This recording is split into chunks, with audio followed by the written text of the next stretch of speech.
Maraming iba't ibang kumakalat mga kapatid sa social media. Hindi mo kumakalat pero pinag-uusapan kung paano talaga bumaba ang tingin ng ibang bansa sa Pilipino. Actually, dati naman nang mababa pero pinataas ni Duterte. Nagkadignidad ng Pilipino. Ngayon, sumadsad na naman tayo na parang tae. That's the truth. Hindi naman propaganda yan.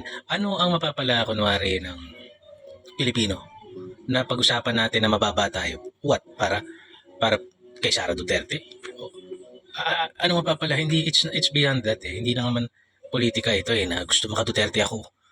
Masisiraan ko yung gobyerno ni Bangag. Bakit ko gagawin yun kung hindi naman siya Bangag? O kung matino naman, di ba?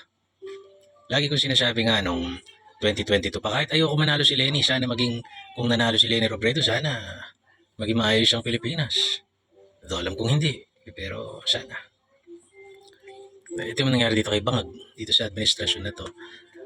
Nakakalungkot lang na parang lahat na lang ng bagay tinatago sa pamamagitan ng mga troll farm, ng mga, para kunwari may isang tao, kunwari yung sinasabi ni Remulla, maraming nag-agree, yung sinasabi ng mga pro-administration, maraming nag-agree, ginawa na yan ng pinklawan nung very obvious nung 2022 elections. Ngayon naman ginagawa nitong administrasyon na ito.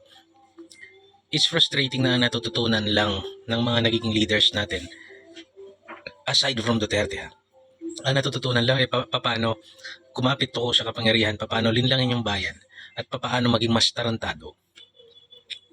Maging mas tarantado nang hindi ka nagbabayad ng consequences. Nakaka-frustrate. Alam nyo, hindi tama yung mga ibang mga pinapanood ko ng mga political forum eh, o yung mga talakayan eh. Talagang hindi mo masising bababa yung tingin sa atin dahil yung Nepal, yung Indonesia na lang, just to name a few, South Korea, they do not allow corrupt politicians na ganun.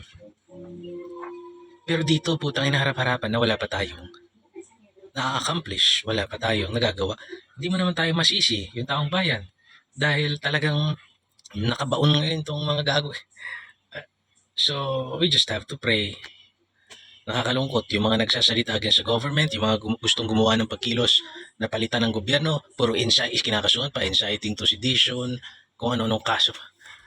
Diyos ko naman, di ba? Kung confident ka na mabuti yung ginagawa mo sa bansang ito, butang ina, hindi ka matatakot na walang people power na mangyayari, wala namang kasuhan na mo sila kasi wala namang mangyayari diyan. Kung gano'n ka talaga ka-confident na matino ka. Di ba?